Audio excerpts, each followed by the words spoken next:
So hey everyone, welcome to the class 11 और आज है हमारा डे 11 और आज की इस क्लास में हम पढ़ने वाले हैं स्पोकन इंग्लिश का डे 11। थोड़ा सा रिकैप और डेली की कुछ वर्ब्स।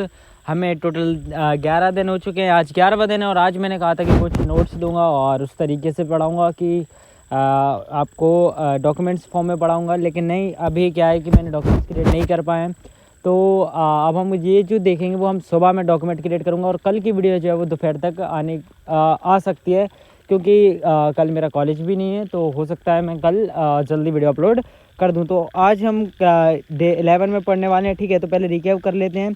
तो इस PDF का लिंक आपको डिस्क्रिप्शन में मिल जाएगा, टेलीग्राम पे मैं सारे PDFs डाल देता हूँ, ठीक है।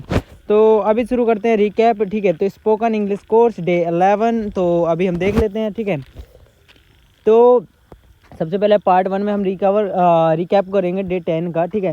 डे 10 में हमने पास्ट कंटिन्यूस टेंस पढ़ा था। हमने देखा था कि पास्ट कंटिन्यूस टेंस क्या होता है और इसका स्ट्रक्चर देखा था, और वाज वर्ब का यूज़ देखा था, वर्ब का ING फॉर्म यूज़ कर सकते हैं, और लास्ट में हम ऑब्जेक्ट देख लेते हैं। Example, I was reading a book, मैं किताब पढ़ रहा था। Next is they was playing cricket, way cricket खेल रहे थे, यानी खेल रहे थे यानी खेल नहीं रहे हैं, अभी खेल रहे थे। इस तरीके से दे were playing cricket.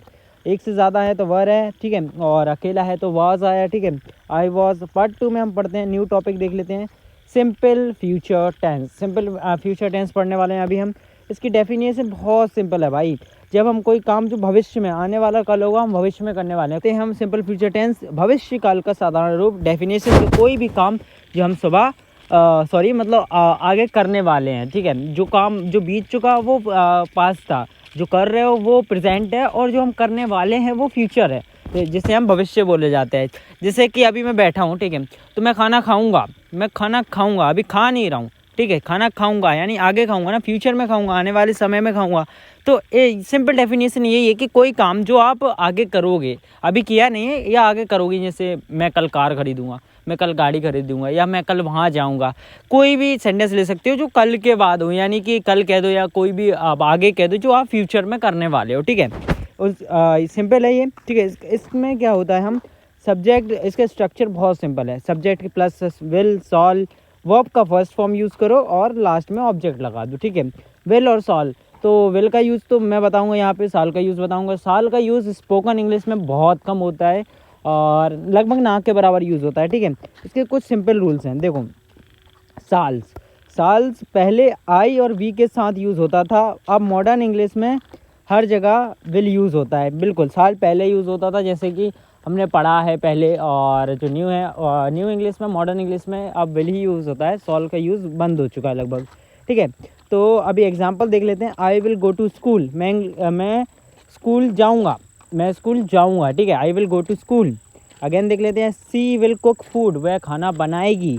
They will play cricket, ये मतलब दे विल प्ले क्रिकेट यानी ये वो क्रिकेट खेलेंगे, या वे क्रिकेट खेलेंगे यानी खेलेंगे, अभी खेल नहीं रहे, फ्यूचर में खेलेंगे, यानी 1 घंटे बाद खेल सकते हैं, हो सकता है कि 10 दिन बाद खेलें, कुछ भी है, लेकिन फ्यूचर में खेलने वाले हैं। सिंपल, बहुत सिंपल सेंटेंसेस हैं ये, ठीक है। एक फोर्थ वाला एग्जांपल देख लेते हैं। We will watch a movie, हम फिल्म देखेंगे। हम देखेंगे, कब देखेंगे? फ्यूचर में देखेंगे।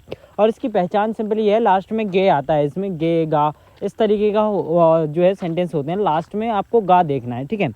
और ही विल हेल्प मी, ये वह मेरी मदद करेगा। इनके सेंटेंस कैसे बनाते हैं वो भी मैं आपको सिखा दूंगा डे 13 की क्लास में हम देखेंगे और ये सेंटेंस बनाना सीख लेंगे, ठीक है।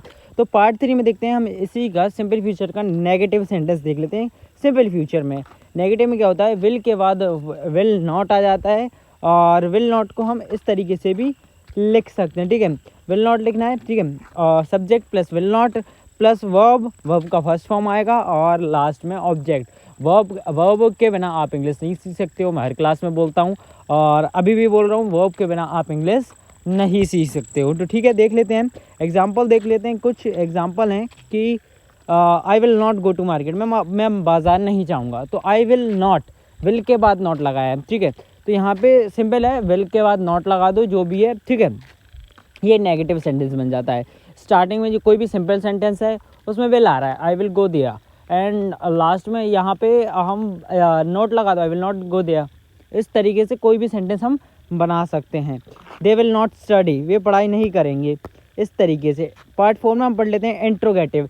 एक ही क्लास में हम इतना ज़्यादा, थोड़ा सा ज़्यादा हो रहा है लेकिन फिर भी हम पढ़ लेते हैं, क्योंकि भाई अभी मैं डॉक्यूमेंट्स तैयार कर रहा हूँ, एक साथ डॉक्यूमेंट्स तैयार कर रहा हूँ और धीरे धीरे आपको वो सब पढ़ा दूँगा, ठीक है। तो देख लेते हैं structure, will plus subject plus verb का फर्स्ट फॉर्म और लास्ट में ऑब्जेक्ट। तो यहाँ पे क्या होगा, सिंपल है, विल आगे आ जाएगा, जैसे फ्यूचर हेल्पिंग वर्ब आगे आ जाती है इन चीज़ों में, ठीक है। और एग्जांपल के तौर पे देख लेते हैं हम, स्ट्रक्चर है, विल आगे आ जाएगा, will plus subject plus verb plus first form और लास्ट में आपका वही ऑब्जेक्ट। देख लेते हैं एग्जांपल के तौर पे, देखते हैं, विल यू हेल्प मी, क्या आप मेरी मदद करोगे। यहाँ पे विल आगे आया क्योंकि हम यहाँ पे पूछ रहे हैं, ठीक है। ये एक तरीके से क्वेश्चन वाला शब्द होते हैं। और विल दे कम टुमारो, क्या वे कल आएंगे। इस तरीके के कुछ सेंटेंस होते हैं। पार्ट फॉर्म में हम पार्ट 5 यानी कि यहाँ पे हम देखने वाले हैं 15 न्यू वर्ब। मैं आपको डेली 15 न्यू वर्ब्स देता हूँ, लगभग 11 दिन हो चुके हैं और आप देख सकते हो कि लगभग मैंने आपको कितनी वर्ब्स जो है वो बता दिए हैं।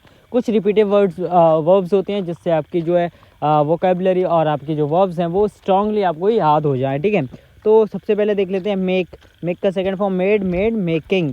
अगेन देख लेते हैं meet, met, meeting. Pay, paid, paying. Put, putting. Read, reading. Run, running. और आगे देख लेते हैं say, said, saying. Sell, sold, selling. Sent, sending. Again देख लेते हैं सिट, सेट, सिटिंग, ये रिपीट हुआ। स्लीप, स्लेप्ट, स्लीपिंग, ये भी रिपीट हुआ। Spoke, spoken, speak, spoken and speaking. इस तरीके से स्टैंडर्ड देख लेते हैं, स्टैंड, स्टूड, स्टैंडिंग। लास्ट वाले आईएनजी फॉर्म का होता है जो कि क्लियर है, ठीक है। अब देख लेते हैं ये वाली teach, taught and teaching. Last वाला देख लेते हैं टेल, टोल्ड, टेलिंग। इस तरीके के जो हमने कुछ लगभग 15 वर्ब्स जो मैं आपको डेली देता हूँ वो हो चुकी है। आप इनकी प्रैक्टिस भी कर सकते हो। 6 प्रैक्टिस क्वेश्चन मैं आपको डेली प्रैक्टिस क्वेश्चन देता हूँ जो आप कमेंट सेक्शन में कर सकते हो, जिससे क्या होगा आपको इंस्टेंटली रिवीजन हो जाएगा और आपको हो सकता है इस क्लास की 90% चीज़ें याद ना हो, लेकिन 10% जो है आपके रिवीजन से ही याद हो जाएंगी, ठीक है। तो यहाँ पे आपको सिंपल फ्यूचर को सेंटेंस दे रहा हूँ, ये आपको ट्रांसलेट करने हैं इंग्लिश में, ठीक है। मैं कल स्कूल जाऊँगा, ये आपको इंग्लिश में करना है, ठीक है। दूसरा करना है वह गाना गाएगी। हाँ, हम आपकी मदद करेंगे। वे क्रिकेट खेलेंगे। वह नया मोबाइल ख़रीदेगा। मैं सच्चाई बताऊंगा। हम फिल्म देखेंगे, तुम मेरी बात सुनोगे। वे कल पार्टी में आएंगे। वह खाना नहीं बनाएगा। ये सेंटेंस आपको बनाने हैं, ठीक है, सिंपल है। और आज डे 11 की क्लास में इतना ही, और डे 12 की क्लास में हम पढ़ने वाले हैं। डे क्लास में बता दूंगा, ठीक है। और उसके बाद ये इस पीडीएफ के लिए आपने टेलीग्राम ज्वाइन कर सकते हो और हमारे सारे सोशल मीडिया का लिंक आपको डिस्क्रिप्शन में मिल जाएगा। तो मिलते हैं डे 12 की क्लास में। और हाँ भाई, ये अभी बेसिक्स है, ठीक है, एक तरीके से बहुत बेसिक है भाई। और लगभग डे 30 से ये अभी बेसिक है। यहाँ पे डे 30 तक हम बेसिक ही पढ़ेंगे, फिर हम एडवांस पे स्विच करेंगे कि स्पोकन इंग्लिश में आकर इम्पोर्टेंट है क्या क्या। और मेरे पर्सनल नोट्स जिनसे मैंने सीखा था वो नोट्स मैं आपको दे दूंगा। तो ठीक है भाई, मिलते हैं डे 12 में।